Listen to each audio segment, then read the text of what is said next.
செஞ்ச பாவங்களுக்கு தானே ஃபாதர் பாவம் மன்னிப்பு கேட்க முடியும். செய்ய போற பாவங்களுக்கு கேட்க முடியாதல்ல. அந்த ஆண்டவரோட துணை எனக்கு இருக்கு. வணக்கம் மக்களே, இன்னைக்கு நான் பார்க்க போற வீடியோஸ் எதை பத்தினா ஆக்சுவலா நேபாளி நிக்கீஸ் பண்ண ஒரு அட்வலித்தை பத்தி பார்க்க போறோம். அது கூர்கா பொண்ணு தானே. நேபாளி நிக்கி மேட்டர் என்ன அப்படின்னா ஜென்சி வார்ன்றாங்க, ரிபல்ன்றாங்க. இது என்ன கேட்டகரியில் சேர்க்கறதுனே தெரியல. குட்டி கொஞ்சம் ஸ்கூல் விட்டா லீவ் விட்டா ஆச்சி வீட்டுக்கு போறேன் அம்மா வீட்டுக்கு போறேன் ஓடுவாங்கல்ல. ஸோ அந்த மாதிரி ஓட்டுன ஒரு கூட்டத்தை தான் பார்க்க முடிஞ்சு. ஸோ இதை ரிபல்னு நீங்கள் எடுத்துக்க கூடாது. ஆக்சுவலாக அதை அப்படி டிக்ளேர் பண்ணக்கூடாது. ஏன்னா அங்கே நடந்த குரங்கு செடியெல்லாம் பார்க்கும்போது எனக்கு ஜல்லிக்கட்டு போராட்டம் எவ்வளோ பரவாயில்ல. இவங்க ஏன்னாச்சும் ஒரு நாட்டுக்காக ஒரு ஃபெஸ்டிவலுக்காக ஒரு ஒரு ஒரு ஒரு ப்ரொடெக்ஷன் நடத்தினானுங்க. ஸோ அது ஒரு கொண்டாட்டமாக கொண்டு போயிட்டானுங்க. ஏன்னா நம்ம ஃபெஸ்டிவலுக்காக ஒரு ஒரு புள்ளி அந்த மாடு வந்து ஜல்லிக்கட்டு இதெல்லாம் இது நடத்துறது ஒரு ஃபெஸ்டிவல், ஒரு கொண்டாட்ட நிகழ்வுன்னு சொல்கிறாங்க. அந்த கொண்டாட்ட நிகழ்வுகள் நடத்த விடலைன்னு சொல்லிட்டு தான் அந்த போராட்டம் நடந்துச்சு. அந்த இடத்துல ஒரு கொண்டாட்ட நிகழ்வு நடந்துச்சு. ரைட், கரெக்டான ஒரு விஷயம். இதை ஏற்றுக்கலாம் ஒரு விதத்தில். ஏன்னா ஒரு ஃபெஸ்டிவலுக்காக போராடின ஒரு கூட்டம் ஃபெஸ்டிவலாக கொண்டாடுச்சு. இதை வந்து ஒரு ஈக்குவல் ஆயிரும்னு வச்சுக்கோங்களேன். இன்னைக்கு 11/9. ஸோ டேட்டை பார்த்தீங்கன்னா 26, தமிழ் தேதிப்படி 26. ஓகே, இது ஏன் சொல்கிறேன்னா சும்மா தோணுச்சு சொன்னேன். ஓகே, இப்போ இந்த நேபாளி நிக்கீஸ் என்ன பண்ணியிருக்காங்க அப்படின்னா, ஒரு குரங்கு கையில் பூமாலை கொடுத்தா என்ன பண்ணுவாங்க? திடுக்குன்னு தண்ணியில் கிடந்து குப்பரை கிடந்து இது கிடந்துச்சு இந்த மாதிரி திறந்த வீட்டில் ஏதோ பூந்த மாதிரி பூந்து நல்லா அட்டுலியம் பண்ணியிருக்காங்க. கிடைச்ச ஒரு ஆப்பர்ச்சுனிட்டியை எப்படி பயன்படுத்தணும், யாரை போயிட்டு பேசணும். ஆக்சுவலாக அங்கே நடந்தது வந்து என்ன மேட்ரு அப்படின்னா, ஒரு ரிபல் கிரியேட் ஆகி ஆட்சி கவிழ்த்த, அதாவது பதவி விலகல் வர்றாங்க. பிரதமர் அவங்க முக்கியமான பதவி எல்லாமே விலகிட்டாங்க. இதான் மெயின் மேட்ரு. அதை பற்றி அன்றைக்கி வீடியோவில் பார்க்க போகிறோம். மொத்தத்தையும் இன்ட்ரோவில் பேசலாம். வாங்க வீடியோக்குள்ளே போகலாம். நாடி எடுத்து வச்சுட்ட ஆட்டத்துல ரேஞ்சு சேஞ்ச் ஆயிடுச்சு. இந்த பரமபத ஆட்டத்துல கீரி புள்ள இறங்கி இருக்கு. ஆனா ஒண்ணு மட்டும் ஞாபகம் வச்சுக்கோங்க, the world is my territory.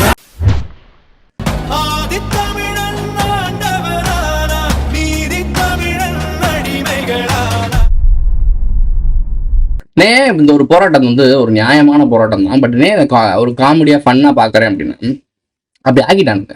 விஷயம் என்ன அப்படின்னா, குட்டி குஞ்சான்ஸ் சொல்றதை விட ஜென்சின்னு சொல்லிட்டு அடுத்த கட்ட தலைமுறை. ஸோ இந்த தற்கொலை என்ன பண்ணிருக்காங்க அப்படின்னா, போராட்டன்ற பேர்ல நடத்தினாங்க. அது வரைக்கும் ஓகே, விளையாண்டுக்கு இருக்காங்க. ரோட்ல அந்த பேரியர்ல ஏறி உட்காந்து விளையாண்டுட்டு இருக்கானுங்க. உள்ள போய் அந்த அலுவலகத்தெல்லாம் எரிச்சு சாம்பல் ஆகிட்டாங்க. இதுக்கு முன்னாடி என்ன நடந்துச்சு? ஸ்ரீலங்கா நடந்துச்சு. இதெல்லாம் நீங்க சும்மா எதார்த்தியா கடந்து போயிடக்கூடாது. ஏன்னா ஒவ்வொரு இடத்துலயும் சடங்கு மாதிரி பண்றானுங்க. இவனுங்களை நம்மளை எதிர்த்து நீ செயல்பட்டாங்கன்னா என்ன செயல்படுவாங்கன்னா, மிஞ்சி போனா நம்ம இருக்க அலுவலகத்தை எரிப்பாங்க, நம்ம ஓட்டுன காரை எரிப்பாங்க. இது தவிர இவங்களுக்கு என்ன தெரியும்? திருப்பி நம்ம வேற ஒரு பப்பட்டை போட்டு இதே மஞ்சமாக்கியாங்கன்னா திருப்பி ஒரு 50 வருஷம் 60 வருஷம் ஆள்றதுக்கான ரெடி பண்ணி நமக்கே வந்து ஓட்டு போட்டு இருப்பாங்க. அதாவது ஆட்சிகள் தான் மாறுமே தவிர நம்மளுடைய காட்சிகள் மாறாதுன்றது இவங்க என்னைக்குமே புரிய போறது இல்லை. நிரந்தர கொத்தடிமைகள் தான். அந்த நேரத்தில் அவங்களுடைய ஃப்ரெஷ், அதாவது வெறுப்புத்தன்மை ரொம்ப ரொம்ப கொள்ளடிச்சிட்டாங்க போல. நம்ம ஊர் மாதிரி விஞ்ஞான ஊழல்லாம் பண்ண தெரியல போல, ஓப்பனாகவே கொள்ளடிச்சிட்டாங்க. ஸோ அப்போ அவங்க வெறுப்பாகிட்டாங்க. ஜென்சிஸ்லாம், யங்ஸ்டர்ஸ்க்குலாம் வேலை வாய்ப்பு இல்லாமல் போய் நிறைய விஷயங்கள் புரிஞ்சுக்கிட்டானுங்களா. ஸோ இன்டர்நெட்டுக்குள்ள தான் கிடக்காங்க, நிறையா புரிஞ்சுக்கிட்டாங்க. இதில் குறிப்பான மேட்ரு என்னன்னா, இன்ஸ்டாகிராம், ட்விட்டரு, ஃபேஸ்புக் இந்த மாதிரி முக்கியமான சோசியல் மீடியாஸை பேன் பண்ணது. அவங்க பண்ண பெரிய கன்றாவியான ஒரு முன்னெடுப்பு. இவனுங்க அதுக்குள்ளதான் குடும்பம் நடத்திக்கிருக்காங்க. இன்ஸ்டாகிராம், ஃபேஸ்புக்கில் தான் வாழ்ந்துக்கிருக்காங்க.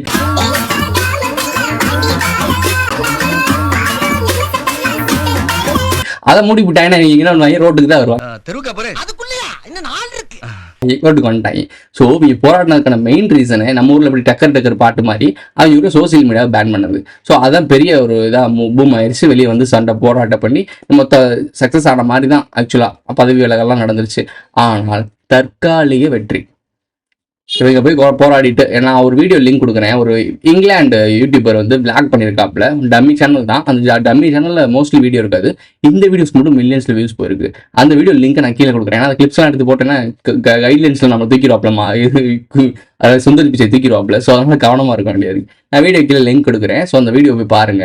இந்த தற்கொலைகள்லாம் வச்சுக்கிட்டு நம்ம நாட்டில் எப்படி புரட்சி பண்ணி எப்படி நாட்டு மக்கள் உண்மை புரிய வைக்க போறோம். நாளைக்கு நம்ம ஊருக்கும் நடக்கிறதுக்கு வாய்ப்பு இருக்கு. ஊழல் பிரச்சாரங்கள் இங்கேயும் இருக்க தானே செய்யுது. ஸோ நேபாள் இங்கே ரொம்ப தூரமா இருக்கு, இங்கே தானே இருக்கு. அதே மாதிரி இதுக்கு முன்னாடி ஒரு ஊரில் நடந்துச்சு பங்களாதேஷ். அதுக்கு முன்னாடி எங்க நடந்துச்சு? ஸ்ரீலங்காவில். ஸோ அப்படியே செயின் லுக் மாதிரி ஒன்று நடக்குது. அந்த பார்டர் லைன்லாம் நடக்குதா? காரணம் என்ன? கம்ப்ளீட்டா ஒரு கட்டத்துக்கு மேல எங்க நடக்க போகுது அப்படின்னா சவுத் இந்தியாவில் நடக்க போகுது. சவுத் இந்தியாவில் நடக்கும்போது இவங்கெல்லாம் என்னென்ன பண்ணுவாங்க, இது வரைக்கும் எவன்லாம் என்னெல்லாம் பண்ணானோ இதெல்லாம் பார்த்து மைண்ட்ல மெமரைஸ் பண்ணிப்பானுங்க.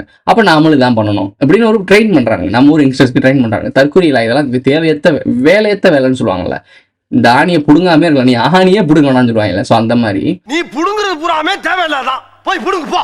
நீ விட்டுருந்தாலே அந்த ஆட்சி கலந்துருக்கும். ஏன்னா இப்போ பொருளாதாரம் எல்லாமே ஸ்தம்பிச்சு போயிடும், ஆட்டோமேட்டிக்கா மக்கள் எதிர்ப்பு ஒரு விழுந்துரும், அந்த ஆட்சி விழுந்துரும், வேற ஒரு பப்பட்டை கொண்டு வருவானுங்க. நீ இப்படி போராடி தான் ஜெயிச்சேன்னு உடனே நம்ப வைக்கிறாங்க, அவ்வளவுதான் மேட்ரு. ஏன்னா உனக்குன்னு ஒரு வெறுப்பு இருக்கு. இப்போ அந்த ஆட்சி கவிழ்ந்துருச்சு, அந்த ஆட்சியை மாத்திட்டாங்க, வேற ஒரு நல்லவர் வராரு, உனக்குன்னு உகந்த ஒரு ஆள் வராருன்னா நீ ஏத்துப்ப. அவனும் இதே வேலை தான் செய்வான். மைன்யூட் லெவலில் பண்ண ஆரம்பிச்சு பெரிய லெவலில் இவங்க எல்லாமே ஒன்றும் கம்மியான வேலையில செஞ்சு பெரிய லெவலில் மாட்டும் போது தான் பிரச்சனை வெடிக்குது. ஆனால் எல்லா லெவல்லையும் உங்களை கொள்ளையடிப்பாங்க, உங்களை ஏமாற்றுவாங்க. இதுதான் மெயின் மேட்ரு. டெமோக்ரஸி அப்படிதான். கேஜிபி சொல்லுவாங்க, டெமோக்ரஸி யாருக்கு வேணுமா? டெமோக்ரஸி சோறு திங்கிறக்கு இடம் உங்க பணம், by the people by the people அப்படின்னு சொல்லுவாங்க. காசு தான் மேட்ரு. அப்படிதான் உருவாக்கி வச்சிருக்காங்க இந்த உலகத்தை. இப்போ அதெல்லாம் மேட்ரே கிடையாது. சீரியஸான மேட்ருக்கு வருவோமா? ஃபன்னான மேட்ருக்கெல்லாம் போயிடுவோம். ஸ்ரீலங்கா, பங்களாதேஷ், நேபாள் நாளைக்கு இங்கேயும் நடக்க வாய்ப்பு இருக்கா? என்ன ப்ரோ சொல்ற? இளைஞர்களுக்கு வேலை இல்லை, யங்ஸ்டர்ஸ் அதிகமாக இருக்க இடம் எங்க தேடிக்க? South India. இது சவுத் இந்தியாவுக்குள்ள யார் அதிகமாக இறக்கப்பட்டிருக்காங்க? North Indians. ஸோ இது இந்த மாதிரி ஒரு விஷயத்தை கிரியேட் பண்ணணும்னு உங்களுக்கே தெரியும், சொல்ல தேவையில்ல. ஒரு சில விஷயங்களை சொல்ல முடியாது. இப்போ நார்த் இந்தியன்ஸோட பவரை பார்த்தீங்கன்னா தமிழ்நாட்டு போலீஸே எதிர்த்து நிற்கிற அளவுக்கு அவங்களுக்கு தைரியம் இருக்கு. நம்ம ஊர்ல அமைதி நிலையில போராடினா கூட தூக்கி குண்டுகட்டா தூக்கிட்டு போய் எங்கிட்ட கூட்டு குண்டாசு போட்டு விட்டுருவாங்க. அதான் நடந்துட்டு இருக்கு, உங்களுக்கே தெரியும். ஸோ பேச்சு சுதந்திரம் ஒரு பப்ளிக்ல வந்து, அதுவும் லூசு பயில சம்மந்தமே இல்லாமல் பேசி விட்டுருவாங்க, எந்த கட்சி சார்பா அந்த கட்சி சார்பா. சமூக ஊடகம்ன்றது வந்து பொதுவாக எல்லாரும் யூஸ் பண்றதுக்கு, எல்லாருக்கும் பேச்சு சுதந்திரம் இருக்கு, பேசுறதுக்குன்னு ஒரு அளவு இருக்கு. நீ வாட்டுக்கு ஆயிருக்குன்றக்காக என்னத்தையாவது பேசி விடக்கூடாது இல்லை. ஸோ இவங்களை யாரை அட்டாக் பண்ணணும், யாரை எந்த அளவுக்கு அட்டாக் பண்ணணுன்ற அந்த டிஃப்ரென்ஸ் தெரியணும். தெரியலன்னா நம்மளை தரிகரம் தான் பண்ணிடுவாங்க. இந்த புரிதலே இல்லைன்னா தயவுசெய்து சோசியல் மீடியாவில் வந்து புரட்சி பேசாதீங்க. ஸோ அது உங்களுக்கு தான் பேக்ட்ராப் ஆகும். மெயின் மேட்டர் சொல்கிறேன். இது எதுக்காக நடக்குது அப்படின்னா, மூமெண்ட் கிரியேட் ஆகும். சவுத் இந்தியாவில் இது நடக்கும் ஃபியூச்சரில். எப்போ அப்படின்னா 2028 பெரிய ஒரு மேஷிவான ஒரு ப்ராப்ளம் கிரியேட் ஆகும். பொலிட்டிக்கல் அன்ஸ்டேபிள் நடக்கும். 2029 பொருளாதார வீழ்ச்சி நடக்கும். அமெரிக்கா மொத்தமாக வாஷ் அவுட் ஆகும், கை விரிச்சிருவாங்க, அட்டென்ஷன் நின்றுவாங்க, முடிஞ்சு வச்சு சொல்லி. அமெரிக்கா டாலர்ஸ்லாம் எவனா கையிருப்பு வச்சிருக்காங்களோ, அந்நிய செலவாணி வச்சிருப்பாங்க இல்லை, அவையெல்லாம் ஆப்பு மரணட்டி விடுக்கும்.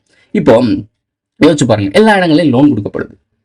பாப்பா முதல்ல லோன் கேட்க போனா நாயா போய் அலைய விட்டணும், சொத்து புத்து இருக்கா, பரம்பரை சொத்து இருக்கா, உங்க சொத்து போன தாத்தா கைரியா கூட கேட்பாங்க. ஆனா இப்ப போனீங்கன்னா ஒரு மெசேஜ்ல கிடைக்கும், ஒரு ஃபோன் கால் பண்ணீங்கன்னா உங்கள் அக்கௌண்ட்டில் காசு இறங்கி விடும் அப்படின்லாம். எவ்வளவு தெளிவா காசு வந்து ஈஸியா புழங்க சர்க்கிள் ஆகுதா? பணம் கடன்ன்றது வந்து ஒருத்தனோட நம்பகத்தன்மையை வச்சு தான் கொடுப்பாங்க. அவன் கட்டுவானா கட்ட மாட்டானான்னு பார்த்து தான் கொடுப்பாங்க. இப்போ விட்ட காலகட்டத்தில் கடன் தாராளமாக கிடைக்குதா இல்லையா? Gold loan, home loan, house loan, எல்லா லோனும், இன்சூரன்ஸ், என்னமோ கர்மம் என்னத்தையோ ஒன்று போடுறாங்க. நம்மளால வாங்கினது கிடையாதுன்னு தெரியல.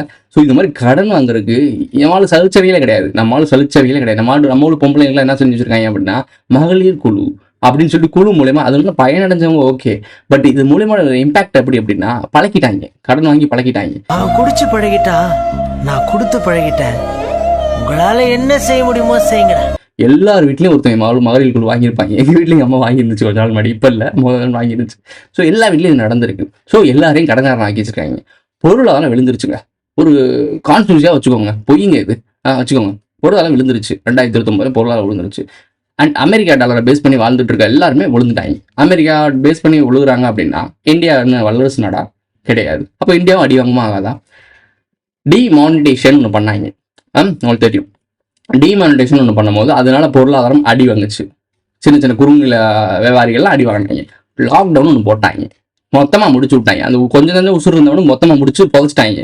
ஸோ இப்போ கொஞ்சம் கொஞ்சமாக மாறிட்டு 28% ஜிஎஸ்டி போட்டு இழுத்தாங்க. போட்டு செத்து போனவனை கூட நீ போகும்போது உன் பேரனுக்கும் சேர்த்து கடன் வாங்கி வச்சுட்டு போடான்னு சொல்லி அவனே ஜிஎஸ்டி கேட்ட வச்சாங்க. ஸோ முடிஞ்ச வச்சு சொல்லி அதுக்கப்புறம் இப்போ நாங்கள் குறைக்கிறோன்ற பேரில் ஜிஎஸ்டி நாங்கள் குறைக்கிறோம் 18%. எப்படி பார்த்தாலும் நாங்காண்டா கடங்கான போகிறோம். ஜிஎஸ்டி வரிகிட்டு சாகதான் போகிறோம். அதாவது பெரிய லெவலில் ஏமாத்திட்டு அதுக்கப்புறம் குட்டி லெவலில் ஏமாத்தினா, சரி டிஎம்கேக்கு பதிலாக ஏடிஎம்கே பரவாயில்லப்பா. உங்களுக்கு புரியும் எனக்கு இந்த கான்செப்ட். ஸோ இதான் மேட்ரு. 28க்கு பதிலாக 18 பரவாயில்லப்பா. இவ்வளோதான் உங்களை ஏமாத்துறதுக்கு சின்ன மேட்ரு போதும். ஓப்பனாக சொல்கிறேன்டா, மனிதர்களை ஏமாத்துறது ரொம்ப ரொம்ப ரொம்ப ரொம்ப ஈஸி, ரொம்ப ஈஸி. அதான் அவங்க ஈஸியாக வேலை பார்த்துட்டு இருக்காங்க. சரி ஓகே, இதெல்லாம் விட்டுரு. 2019 டெமோக்ரஸி, பொருளாதார வீழ்ச்சி எல்லாம் நடக்குதுப்பா. நடந்த பிறகு சவுத் இந்தியாவில் எமர்ஜென்சி நடக்கணும்ல, இன்னும் நடக்கல அது. ஸோ எமர்ஜென்சி நடக்கணும், ஆட்சி கவிழ்ப்பு நடக்கணும் 1991. ஸோ அந்த மூமெண்ட் நடக்கணும்ல, லூப் நடக்கணும்ல. ஸோ இந்த மூமெண்ட் நடக்கணும்னா இங்கே யார் நிற்கணும் ஆட்சியில்? ஏற்கனவே இந்த ஒரு இடத்துல இருக்கும்போது இங்கே இருக்க ஒருத்தவங்க பதவி இறங்கினாங்க. அதே கும்பல் தான் இப்பயும் ஆட்சியில் இருக்கு. So same pattern. அவங்க தான் ஆட்சியை கைப்பற்றுவாங்க 2026. அதுக்கப்புறம் எதிர்கட்சி அணிக்கிறதுக்கு தான் போட்டி கொடுத்துருக்காங்க. ஸோ அதில் வந்து பஞ்சாயத்து ஓடிட்டு இருக்கும். யங்ஸ்டர்ஸை உருவாக்குறதுக்கு எத்தனை குரூப் ரெடியாக இருக்கு? சீமான் 10 வருஷம் எவ்வளோ தரப்பு தெரியுதா? நம்மளோட ஜீனியர், அதாவது 90s கிட் இருக்காங்களா, 90s கிட்லாம் ஃபேவரட் யாரு? சீமான். 2K கிட்ஸ்லாம் ஃபேவரட் யாரு? பாரிசாலன். தாத்தா பாட்டிக்கெலாம் யார் ஃபேவரட் யாரு? டிசி பாண்டியன். உங்களுக்கு புரியும்னு நினைக்கிறேன். ஸோ என்ன பண்ணி வச்சிருக்காங்க தெரியுதா? நேபாள் நிக்கி அவங்க கும்பல் ஒன்று பண்ணுச்சா, இப்போ அதே மாதிரி இவனுங்களும் நம்ம ஊரில் இந்த மாதிரி ஒரு மேட்ரு நடந்துச்சுன்னா, இப்போ ஊழல் பிரிச்சாளிகள் எத்தனை பேர் இருக்காங்க, எத்தனை கோடி சம்பாதிக்கிறாங்க பார்த்தீங்களா? ராஜராஜ பரம்பரை ஆள்றாங்க, தாத்தா பேரை, இந்த மன்னராட்சி, இந்த கான்செப்ட் இருக்குல்ல, அதை நல்லா கொஞ்சமாக பேசிகிட்டு இருக்காங்களா? இதுக்கு பூதாகரமாக ஆச்சுன்னா என்ன நடக்கும்? தமிழ்நாட்டிலே நடக்க வாய்ப்பு இருக்கா இல்லையா? ஜஸ்ட் ஒரு கான்ஸ்பிரசி நடந்தால் என்ன நடக்கும்? அதுக்கான மூமெண்ட்டுக்கு ஆள் தேவையில்லை. எல்லாம் கஞ்சா பிடிச்சி மட்டையில் படுத்துட்டு இருக்காங்க. இவங்க எப்படி போராட்டம் பண்ணிட்டு இருப்பாங்க யோசிச்சுப்பாரு. ஸோ அப்போ அவங்களை கொண்டு வரணும்னா புரட்சி பண்ணுறதுக்குன்னு ஒரு கும்பலை உருவாக்கணும். சீமான், பாரிசாலன், டிசி பாண்டியன் என்ன பண்ணுறாங்க? இப்போ அவங்க பேசுகிற வார்த்தைகளாம் எங்கள் யூடியூப் சேனலில் கடந்த ஒரு 2 வருஷமாக இருக்க விஷயங்கள்லாம் நல்லா நோட் பண்ணிப்பாரு. எல்லாருக்கும் வெறி ஊற்றிட்டு இருக்காங்க. கடைசியாக இப்போ லாஸ்ட்டாக என் போட்ட வீடியோவில் பாரு, அவங்களாம் இனிமேல் தமிழர்கள்லாம் அமைதியாக இருக்க மாட்டோம். என்ன பண்ணிடுவேன்? என்ன பண்ண முடியும் உன்னால? நான் சொல்கிறேன் வந்து தமிழ்நாட்டில் இருந்துட்டு தமிழுக்கு எதிராக பேசுறதுலாம் நினச்சிடாதீங்க. சிம்பிளான மேட்ரு என்னன்னா, பல்லாயிரம் ஆண்டுகளாக அவன் குறி வச்சு அடித்ததே தமிழ்நாடு. மற்ற ஸ்டேட்டை விட்டுருங்க, அவங்க கூட எப்பயோ மெர்ஜ் ஆகிட்டாங்க. எல்லா மக்களையும் சொல்லலை, அந்த மெயின் தலைக்கட்டுலாம் இருக்குல்ல, அவங்களாம் எப்பயோ மெர்ஜ் ஆகிட்டாங்க. அதனால தான் தமிழை மட்டும் தலைமை இல்லாமல் ஆக்கி வச்சிருக்கானுங்க.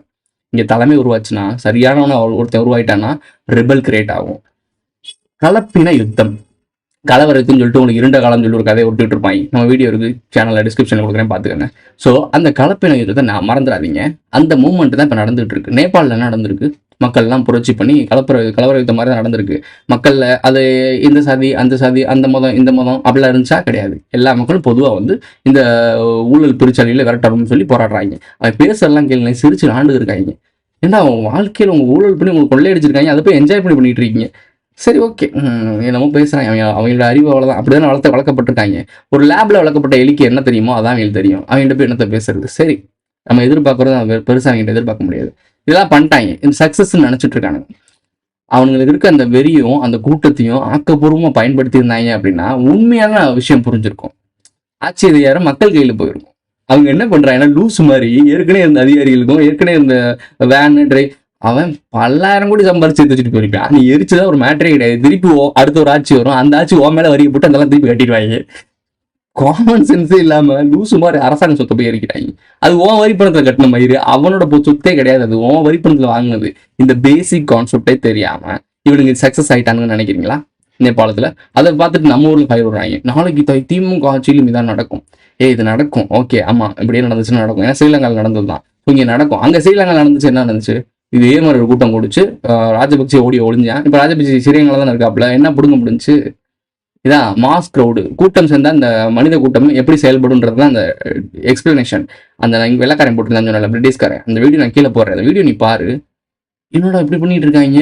அதாவது கொஞ்சம் நம்ம ஆடியன்ஸ் தெரியும், கொஞ்சம் காமன் சென்ஸா ஜென்ரலா யோசிக்கிறவங்க அந்த வீடியோ பாத்தீங்கன்னா யாரா நீங்க ஜாம்பி கூட்டமா இருக்கு, ஜாம்பி கூட்டம் சொல்லணும்ல, அது அந்த வீடியோல இருப்பாங்க. இது தெரிஞ்சுக்க. எல்லாரும் கேக்குறீங்க, ப்ரோ என்ன ப்ரோ ஜாம்பி வைரஸ் வந்துச்சுன்னா என்ன ப்ரோ? ஜாம்பி வைரஸ் தேவையில்ல, நீங்க ஆல்ரெடி ஜாம்பியா தான் இருக்கீங்க, என்ன பண்றீங்கன்னு பாரு. அந்த வீடியோ பார்த்தா அவங்களுக்கு தெரிஞ்சிடும்.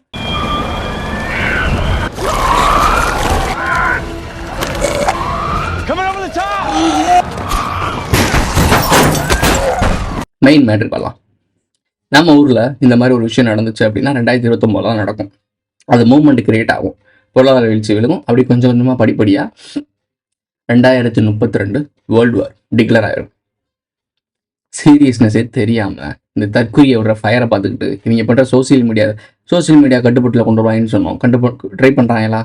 நேபாள்ன்றது வந்து ஒரு ஜஸ்ட் ஒரு தூண்டில் மாதிரி போட்டு செக் பண்ணுறாங்க. ஓகே, நேபாளில் அதை அப்ளை பண்ண முடியுதா அப்படின்னு செக் பண்ணுறாங்க. ஜல்லிக்கட்டு போராட்டம் ட்ரை பண்ணி பார்த்தாங்க. அந்த மாதிரி இவங்கெல்லாம் எப்படி செயல்படுறாங்க? இறக்கி இவங்கெல்லாம் விடு, எதுவும் சொல்லாத காட்சி. போலீஸ்காரங்க எல்லாம் ஒரு வேடிக்கை பாருங்க, இவங்க என்ன தான் பண்ணுறாங்க பார்ப்போம். புத்தியுள்ள பிள்ளையா வேலை பார்க்குறாங்களா, லூசு போனால் தற்கொலை மாதிரி பண்ணுறாங்கலாம் பார்க்குறாங்க. பார்த்துட்டாங்க. இவங்கனால இவ்வளோதான் பண்ண முடியுமா, ரைட்டு, இவங்களை ஈஸியாக கட்டிடலாம், எழுகளுக்கு மேப் போடு, அவன் இதை பண்ணான் இதை பண்ணான் ரைட்டு, அடுத்த தடவை இதெல்லாம் கட்டில இதில் ஸ்ட்ரிக்டாக இருந்துக்காங்க, இந்த இடத்தெல்லாம் சேவ் பண்ணிக்கோங்க, பெரிய பெரிய கன்ஸ் வச்சு நிப்பாட்டி விட்டுருங்க, முடிஞ்சு வச்சா சொல்லி முட்டாப்ப யாரு நீ நானுங்க. சரி, நேபாளத்தில் ஒரு விஷயம் நடத்தி பார்க்குறாங்களா? இப்போ நம்ம ஊரில் நடந்துச்சா என்ன நடக்கும்? இப்போ நேபாள் விஷயத்த மோடிஜி அங்கே இருக்கக்கூடிய ஒரு RSS அந்த மாதிரி ஹிந்துத்துவ அமைப்புகள் என்ன பண்ணுது அப்படின்னா, மன்னராட்சி மாதிரி திருப்பி நம்ம ஹிந்து ராஷ்டிரமாக மாற்றணும், அகண்ட பாரதம் கேள்விப்பட்ட மாதிரி இருக்கு இல்லைங்கயோ. ஸோ அகண்ட பாரதம்ன்ற ஒரு கான்செப்டுக்கு நேபாள் இந்த மாதிரி பக்கத்தில் இருக்க பங்களாதேஷ் இதெல்லாம் ஒன்றும் ஆகணும்ல, அப்போ தான் அது அகண்ட பாரதம் மாறும். ஸோ அதுக்காக வேலை நடக்குதா? இப்போ உங்களுக்கு புரியுதா ஏன் பங்களாதேஷில் இந்த மாதிரி நடந்துச்சு, நேபாளில் அப்படி நடந்துச்சு? புரியும்னு நினைக்கிறேன் உங்களுக்கு. சவுத் இந்தியா தனியாக பிரியணும் அப்படின்னா, சவுத் இந்தியாவில் இப்படிலாம் வந்து சென்ட்ரல் கவர்மெண்டால் ஒன்றுமே பண்ண முடியாது. அது நல்லாவே தெரிஞ்சிருச்சு. சவுத் இந்தியாவுக்குள்ள பிஜேபியால் பெருசாக ஒன்றும் பண்ண முடியாது, பல்லாயிரம் ஆண்டுகளாக அது பண்ண முடியாது.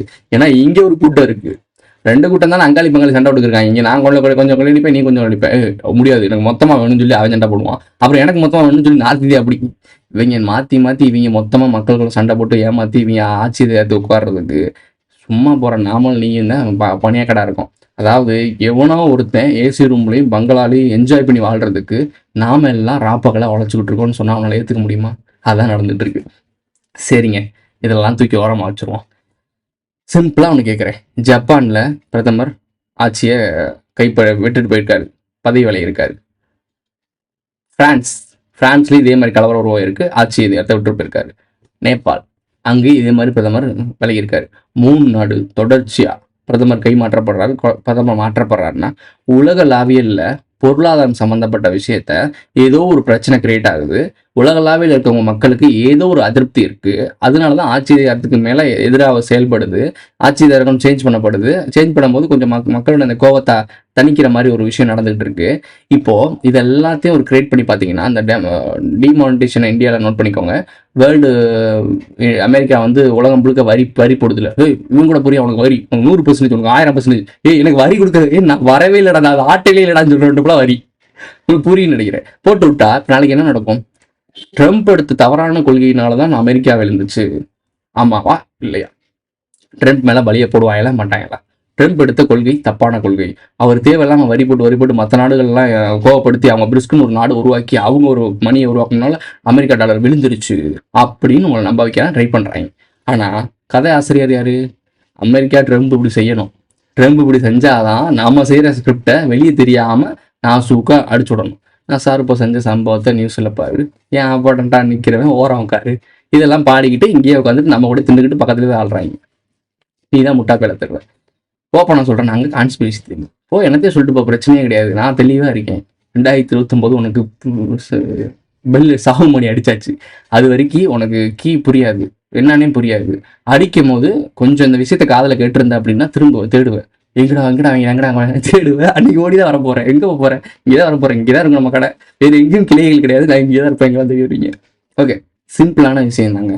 மக்கள் எல்லாருமே புரிஞ்சுக்கணும், நம்ம ஏன் சண்டை போட்டு இப்படி அடிச்சுட்டு சாகுறோம், நமக்கு தேவையாதலாம். நான் திரும்பியும் கேட்குறேன், இந்த மாதிரி ஒரு ஸ்ட்ரக்சர், இந்த மாதிரி ஒரு அரசன், இந்த மாதிரி அரசங்களை விட்டுருங்க, அதை முடிஞ்சு வச்சு. ஆனால் மறைமுகமாக இருந்துக்கிட்டு இப்போ இருக்க PM CM இவங்க எப்படிலாம் அந்த அரசர்கள் மாதிரி தான் வாழ்ந்துட்டு இருக்காங்க. குறுநிலர் மன்னர்கள் CM, பெருநிலர் மன்னர்கள், பேரரசர்கள் பிரைம் மினிஸ்டர், அவ்வளோதான். ஸோ இந்த பேரரசர்கள் பிரைம் மினிஸ்டர் கரெக்டாக இருக்குல்ல, ரைட்டு. இவங்கெல்லாம் வந்து இந்த மாதிரி ஆட்சி அதிகாரத்தில் உட்காந்துருக்காங்க. இதனால மக்கள்கள் பல்லாயிரம் இப்போ இந்த மன்னராட்சிகள் இருந்த அடுத்து மூவ் ஆச்சுல, மன்னராட்சியில் முடிஞ்சு டெமோக்ரஸின்னு ஒன்று உருவாச்சுல. இந்த டெமோக்ரஸியில் எத்தனை மக்கள் எத்தனை எல்லாரும் விரும்புறீங்க? எனக்கு தெரிஞ்ச வரைக்கும் ஒன்று சொல்லுங்க. உங்களுக்கு இந்த டெமோக்ரஸின்றது வந்து உங்களை பாதுகாத்து உங்கள் வாழ்க்கை தரத்தை உயர்த்தி இருக்கா? ஹானஸ்ட்டாக சொல்லணும். வாழ்க்கை தரத்தை உயர்த்திருக்குன்னா கார் வாங்கியிருக்கோம், பங்களா வாங்கியிருக்கோம், ஏசி ரூமில் போயிட்டு இருக்கோம், ஹைடெக்கான மொபைல்ஸ் யூஸ் பண்ணுறோம், எங்களுக்குலாம் இன்டர்நெட்லாம் என்னென்னும் கட்டையாகாது, கரண்ட்லாம் கட்டையாகாது, அப்படிலாம் சொல்கிறீங்கல்ல, இது கிடையாது வளர்ச்சி. உண்மையான வளர்ச்சினா நீங்கள் வாழ்கிற இடத்துல காற்று நல்லா இருக்கா, மரபணு மாற்றப்படாத ஆர்கானிக்கான உணவு கிடைக்குதா? சரி விட்டுரு. அடிப்படை வாட்டர் ஃப்ரீயாக கிடைக்குதா? வாட்டர்ன்றது இயற்கையாக கொடுக்கறது, அந்த இயற்கையில கொடுக்கறது கவர்மெண்ட்டுக்கு நம்ம கொடுக்குற வரி பணத்தை அவங்க ஆட்டோமேட்டிக்காக கொண்டு வந்து ஃப்ரீயாக கொடுக்கணும். ஃப்ரீயாக கிடைக்குதா? கிடையாது. எங்கள் வீட்டில் 250 ரூபா கொடுத்துட்டு இருக்காங்க தண்ணிக்கு, எது கொடுக்குறாங்கன்னு தெரியல. சரி ரைட் விடுங்க, சரி இதை விட்டுருங்க, ஃப்ரீயாக தண்ணியை கொடுக்குறாங்களா? கொடுக்கல. அந்த வாட்டரில் கெமிக்கல் கலக்காமல் பியூராக இருக்கு, தூய்மையான குடிநீர் முதல் கிடைக்குதா?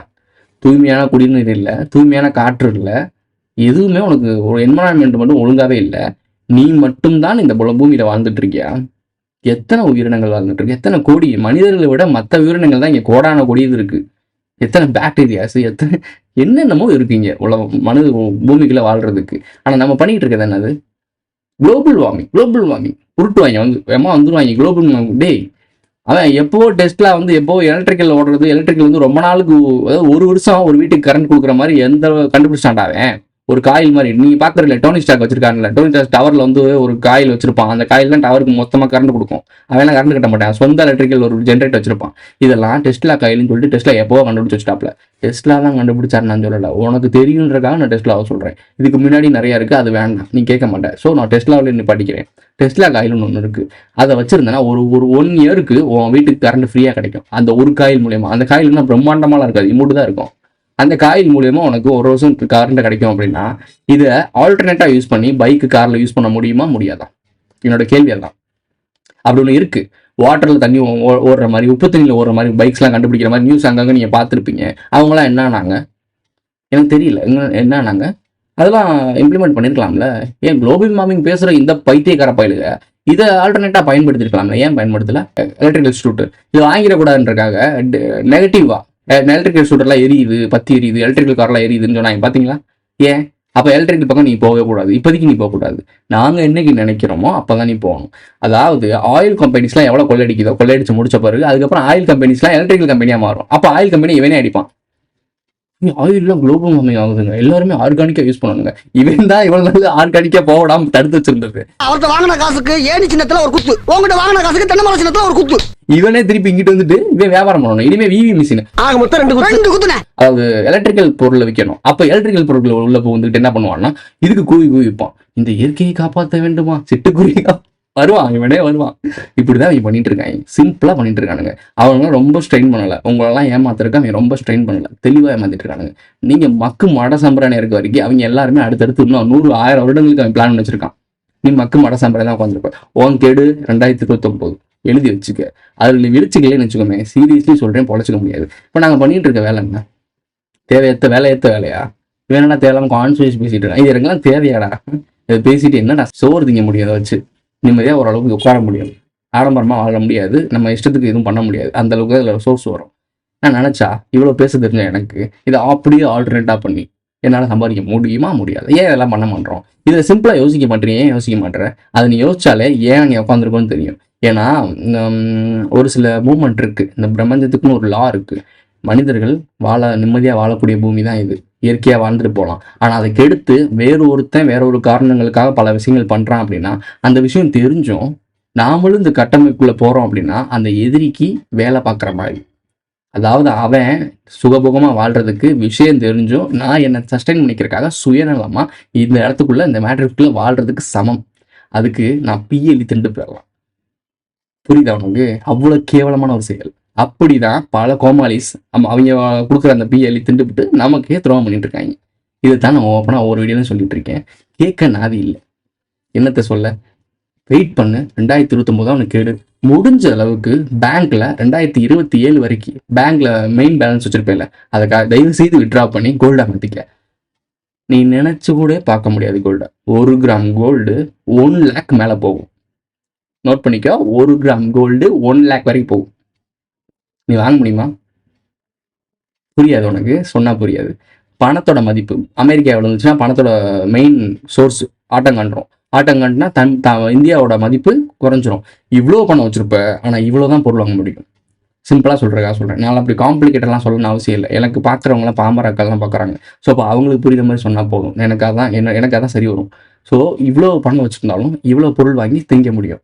ஒரு குடும்பமே இவ்வளவு பணத்தை வச்சுக்கிட்டு 1 மாசத்துக்கு செம்மையா தின்னுட்டு வாழ்ந்தவங்க இவ்வளவு பணம் இருந்தாலும் இவ்வளவுதான் வச்சு கொஞ்சம் கொஞ்சமா சாப்பிடுவாங்க. இப்படி ஒரு நிலைமைக்கு நீ போவ. இதுக்கப்புறம் அதை உடைக்கிறதுக்கு தான் World War 3. அந்த வேர்ல்டு வார்க்குள்ள ஐயோ எல்லாரும் அழிச்சு முடிச்சுட்டு கடைசி எல்லாரும் புனிதனா மாறிடுவாங்க. அப்போ எல்லாம் தேவப்புதாவா மாறிடுவாங்க. அதாவது இந்த குடும்பங்கள் கூட்டங்கள் தான் மக்கள் நாடுகளுக்கு சண்டை எதற்கு, நம்மளுக்குள்ள அண்ணன் தம்பியா பழக வேண்டாமா? இனிமே இதெல்லாம் தேவையில்லை. மதங்கள் எல்லாம் தேவையில்லை, இனங்கள் எல்லாம் தேவையில்லை. நாடுகளுக்கு இடையில கோடுகள் எல்லாம் தேவையில்லை, எல்லாத்தையும் அகற்றி விடுங்கள், நாம் எல்லாரும் ஒன்று அப்படின்னு அவளே பேசுவான். அவரே சொல்றாரா? Very good brilliant. அவனே பேசுவான், அவனே எல்லாத்தையும் ரெடி பண்ணி வச்சிருப்பான். உங்களுக்காக வீடு கொடுத்துருவோம், சாப்பாடு கொடுத்துருவோம், வாரத்துக்கு 4 நாள் தான் வேலை, மற்ற நாள்லாம் குடும்பத்தோட சந்தோஷமா இருக்கும், நாங்க கொடுக்குற வேலை மட்டும் செஞ்சா போதும், நீங்க வந்தா மட்டும் போதும் அப்படின்னு சொல்லுவான். நீங்க வந்தா மட்டும் போதும். உனக்கு இது நாள் வரைக்கும் வாழ்ந்த நரகத்தை விட்டுட்டு அங்க போறதுக்கு போவியா மாட்டியா? தங்க கூண்டுல போட்டு உன்னை கூண்டுல வளர்க்குறாங்க அப்படின்னா நீ அடிமையா போய் வாழ்றன்னா உன் விருப்பம், வாழ்னா வாழ்ந்துக்க. இல்ல நான் தங்க கூண்டா இருந்தாலும் சரி, எந்த மயிரா இருந்தாலும் சரி, நான் ஃப்ரீயா வாழணும், ஹியூமன்ஸோட ஃப்ரீடமோட வாழணும்னு நினைச்சீங்கன்னா நம்ம பக்கம் நில்லுங்க. சிம்பிள். ரொம்பலாம் கம்பு சுத்திரம்லாம் கிடையாது. இதைத்தான் பண்ண போறோம். அவனோட ஒட்டுமொத்த பிளானும் இவன் ஏன்னா சொல்லியாச்சு, தெளிவா சொல்லியாச்சு. இதை வந்துட்டு திரும்ப பாபா அவங்க வராங்க, மாஸ்டர் மாசம் தான். அவங்க எல்லாமே அவங்க உருவாக்கி விட்டு ஒரு தீர்க்கதரிசி கூட்டம்னா அவங்க எழுதி வச்ச ஸ்கிரிப்டை அப்படியே லீக் பண்ணி இங்கிட்ட உங்கள்கிட்ட இது பண்ணி நான் எனக்கு நீ கண்டுபிடித்தேன் அப்படிலாம் சொல்றாங்க. அவனை பத்தி கொஞ்சம் அந்த நாயை பின்னாடி நான் சொல்றேன், எங்க போனாலும் மண்டையில அந்த கொண்டையை மறந்துட்டு போயிட்டு இருக்காங்க. அவங்க பின்னாடி இந்த கொண்டையை மட்டும் அதாவது அந்த கொண்டையை மட்டும் பிடிச்சிட்டேன்னு வச்சுக்கோங்க, எங்கெங்கெல்லாம் அவன் இருக்கான்னு தெரிஞ்சிடும் உனக்கு. அது தெரிஞ்சனாலதான் ஒவ்வொரு படத்துல இருக்க டீகோட் பண்ண முடியுது. லோகான்ற படத்தை பத்தி பேசணும். அந்த லோகா படத்தை பத்தி பேசும்போது நீங்க எல்லாருமே அதை பத்தி எக்ஸ்பிளைன் பண்ண, கதிர் ப்ரோ நீங்க சொன்னது அப்படியே பிரம்மாண்டமா படம் எடுத்திருக்காங்க, எனக்கு சிரிப்பு வருது. என்னடா எனக்கு அந்த படம் பார்க்கும்போது சிரிப்பு தான் இருந்துச்சு. நாங்கடா டே சரி ரைட்டு மூத்தவர்னு சொல்லும் போது கையில ஒரு லோகோ இது வச்சிருப்பாங்க பத்தியா, செங்கோல் மாதிரி ஒன்று வச்சிருப்பாங்க. பெரிய நிலா கான்சு பார்த்துருப்பீங்கன்னு நினைக்கிறேன். மூன் நைட்டு கான்சு கையில் என்ன இருக்கும்? காகபூச்சண்டர். எங்க போயிருக்க பாரு. காகபூச்சன்றது நம்ம கிட்ட இருக்க ஒரு விஷயத்த கான்சுன்னு அங்க கொண்டு போய் திருப்பி இங்கே கொண்டு மூத்த வரோம். கான்சுக்கு முன்னாடி காகபூச்சனருக்கு முன்னாடி மூத்த வர்றா அவரு, மூத்தோல் இளையோல் அவங்க கான்செப்ட்ரா. விஷயம் நம்ம கிட்ட இருக்கு, ஊர்ல போய் பிச்சை எடுத்துட்டு இருக்கோம். என்ன வளம் இல்லை இந்த திருநாட்டில், ஏன் கையை வேந்த வேண்டும் வெளிநாட்டில், அந்த மாதிரி ஒரு வார்த்தை இருக்கு. அந்த வார்த்தையோட அர்த்தம் நமக்கு புரியல. நம்மகிட்ட இல்லைன்றது ஒண்ணு கிடையவே கிடையாது. இல்லைன்ற வார்த்தையே இங்க இல்லை. ஆனா இல்லைன்ற வார்த்தை இருக்க மாதிரி உனக்கு நம்ப வச்சு நீ இல்லைன்றத நம்பிக்கிட்டு இல்லையா அப்படின்னு வாழ்ந்துட்டு இருக்க. புரியல, புரிஞ்சுக்க, வெளிச்சுக்க, பொழைச்சுக்க. இதோட இந்த வீடியோ முடிஞ்சிருச்சு. பிடிச்சிருச்சுன்னா லைக் பண்ணுங்க, கமெண்ட் பண்ணுங்க, சப்ஸ்கிரைப் பண்ணுங்க, மறக்காம பெல் ஐகான் போட்டு இந்த ஃப்ரெண்ட்ஸ்லாம் ஷேர் பண்ணுங்க. உங்களுடைய கருத்துக்களை கமெண்ட்ல பதிவு செஞ்சுட்டு போங்க. சேனல் மெம்பர்ஸா ஆட் ஆகணும்னு நினைக்கிறீங்கன்னா ஜாயின் பட்டன் போட்டு விடுங்க. சூப்பர் தேங்க்ஸ், சூப்பர் சேட்லாம் பண்ணுங்க. எஸ்என்ட்ரெஸ் தட்டி விடுங்க. கரெக்டாக சொல்லிட்டேன். ரைட், அடுத்த ஒரு வீட்டில் சந்திக்கலாம். நீ என்ன சொன்னாலும் கேட்க மாட்டேன். அப்புறம் இன்னொரு விஷயத்த சொல்ல மறந்துட்டேன். அந்த பழைய ரயில் பாலம், வீடு, ஸ்கூலு, ட்ராக்ல ட்ரெயின் வரும்போது கையால நைஸா தெரியாம தள்ளி விட்டுறது. உங்களோட இந்த பழைய ஃபேமிலி ட்ரிக் எல்லாம் என்கிட்ட காட்டணும்னு நினைச்சீங்கன்னா முன்னாடியே சொல்லிட்டு பண்ணுங்க. ஸ்டீஃபனோட அப்பா யாருங்கிற உங்க டவுட் ஒரு பக்கம் இருக்கட்டும், ஆனா எனக்கு அவர் அண்ணன் தான்.